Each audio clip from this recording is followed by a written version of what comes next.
guys, I don't think the world that I'm in is real. Which means that you lot aren't real either. I was thinking about this today. I think that I went to bed one night, it had to be when I was in bed, and aliens abducted me and then put me into an identical room with identical clones. A whole world cloned, guys. Only instead of it being exactly the same as the real world, half of the world were fucking mental cases. All the government were full of mental cases. The games industry was run by mental cases. Local government, mentalists. Hollywood, totally fucking mental. And they wanted to see how long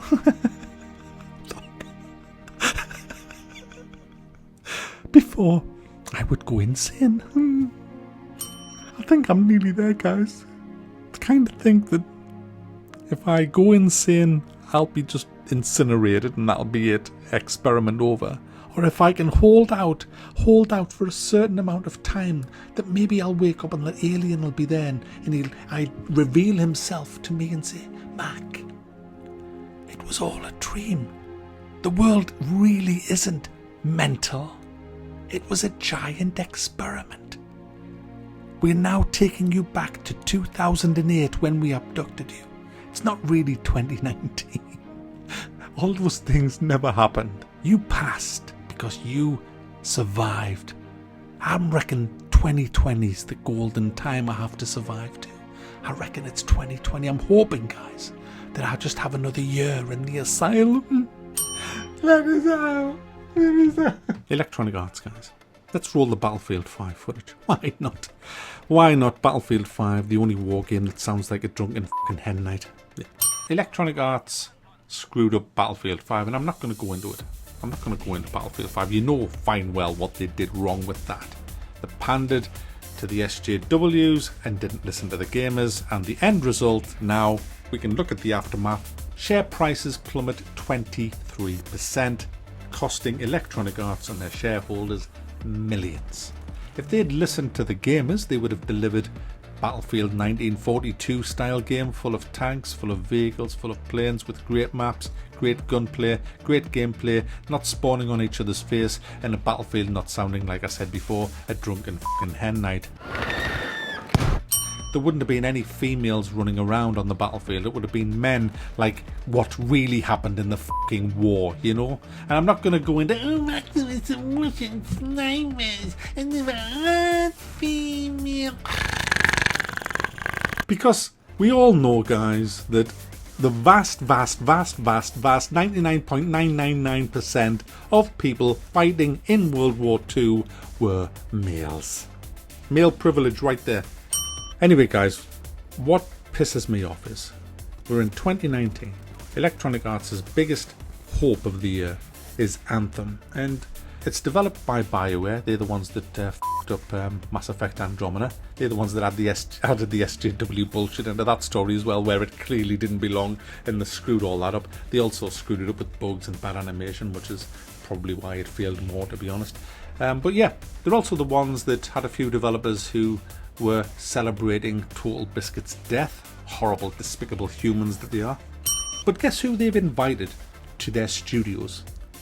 It wasn't somebody like me with 30 odd years experience in gaming to look at Anthem and maybe, you know, what do you think, Mac? No. Wasn't some of the greatest gamers ever? No. Wasn't the greatest game critics ever? Wasn't some great developers who've got a seasoned bloody pedigree of developing that kind of game for advice? No. Wasn't any of them. It was Anita Sarkeesian. If you're wondering who Anita Sarkeesian is, well, let me kind of put it this way. It's like the church inviting Beelzebub into the Sunday night service, you know? You just wouldn't do it, would you? She's a feminist blogger, guys, with a completely failed YouTube channel that has over 200,000 subs and can hardly pull 7,000 viewers per video.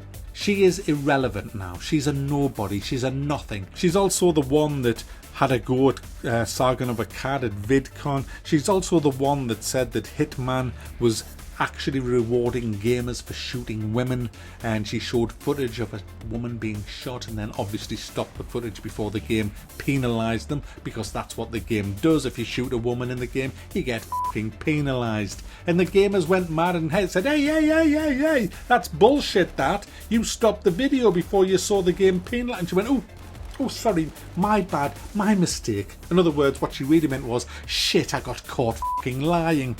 Yes, that's who she is, guys. So yeah, I'm pissed off that she was invited into Bioware to have a look at Anthem. And what was she doing there? Were they asking for her seal of approval on every woman that's in there? Because, honestly, guys, I'm fucking sick of this pandering to people like her. She's not even a fucking game. Do you want to know who the gamers are? The gamers are predominantly male, between the age of 14 and 35. There is your gamers right there. I'm not talking about fucking Candy Crush and playing these stupid games on Facebook. That's not gaming. I'm talking about consoles. I'm talking about consoles and PC. That's fucking gaming right there. Yeah, forget what the mainstream media say about it. The mainstream media is all fucking corrupt. Look at The Guardian. Well, did you know that 52% of gamers are women, and the industry doesn't even know about it? I wouldn't even wipe my arse on the fucking Guardian. Yeah, they're all taking into account all the mobile shit and all that. I'll tell you what, right? I was in the Metro Centre, Christmas shopping. The schools were all off, and there was me, my girlfriend, and my son there. And there's only one shop in there that sells computer games. It's called Game, and this is one of the biggest shopping centres in Europe. In fact, at one time it was the biggest shopping centre in Europe. It's huge. And we were in Game. There was about 30 or 40 people in there. 2 of them were female. The rest were all male. And we were in that shop about 30 minutes, I would say. And in that entire time, there was no more than 2 females in that shop. And on that particular day, there was a shit ton of teenage females in the shopping centre. I guess it's because girls like shopping more than guys, I don't know. But there was a lot of teenage lads around, but way outnumbered by girls. I mean, the eyebrow police had their work cut out that day. There was so many fucking eyebrows walking around the size of fucking doorstops. I mean, that's probably where we're all going. They're probably all going to get their eyebrows fucking thickened a little bit more. But anyway, all the time we were in Game, we never saw any female gamers show any interest really in that shop. They were all just walking past. They didn't even look in the window. They weren't even bothered. It was just like, it's Game, yeah, I'm not interested. But the lads, every group of lads was like, straight in. I mean, that tells you straight away. Forget all these polls that say, oh, no, Mac. These polls suggest that it's about an even split between the females and the males. It's not. I go off experience. And you know, all through my gaming life, women have been massively outnumbered by men. There haven't been worse gamers. I remember Kill Creek, when I was playing Quake, she was one of the best Quake players on the planet. Better than most guys. She actually beat George Romero. And not George Romero, he was too busy making zombie films. John Romero, you know, but the fact is, a lot of the gamers out there are male. I would say about 80% of them are male. And that's just the way it is. So you would have thought that pushing a female agenda in a game is bad. And if you want proof that it's bad, look at Battlefield 5.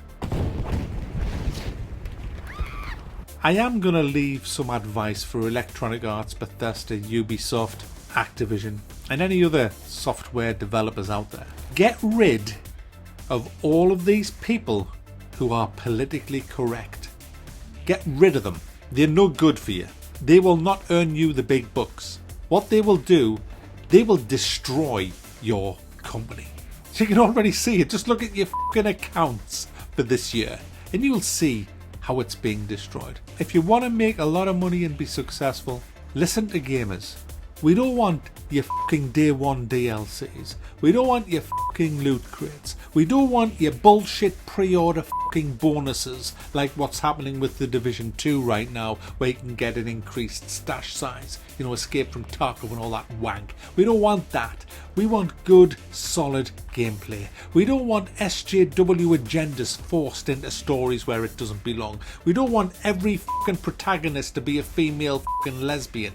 We don't want that. If we're playing a war game, then we expect it to feel and sound and look like a fucking war game. We're not saying we don't want females in games. Of course we want females in games, but put them where they belong. Don't just put them in to appease a tiny minority of people who really, in the grand scheme of things, don't fucking matter. And another thing, I'm all for the desexualization of women in games, but let's just make something perfectly clear here. Men have been sexualized in games since Duke fucking Nukem. All this big muscle-bound man in his bloody Gold's gym vest, he wasn't some fat roly-poly, was he? Just like the movies. I watched Rambo last night. Sylvester Stallone in his vest there with his muscles hanging out. When you watch The Rock, Dwayne Johnson, he's always got his top off, showing his big muscular body. If that's not sexualizing men, I don't know what is. But when you show a woman in a bikini, all fucking hell breaks loose.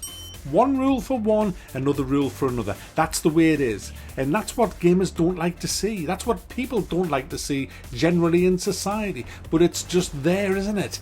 People can't help themselves. They're too scared of being branded and issed. You know, fuck 'em. It's time the fucking gaming industry got a fucking backbone. It really is. And at this moment in time in 2019, yous all couldn't make half a fucking backbone between yous. You're all fucking spineless. Which is why you're losing millions and millions and millions of dollars. Because you got no fucking backbone. You need to stand up and do what you do best. Make great games and stop listening to whiny fuckers who don't know what they're fucking talking about. Because let me tell you a stark fucking warning.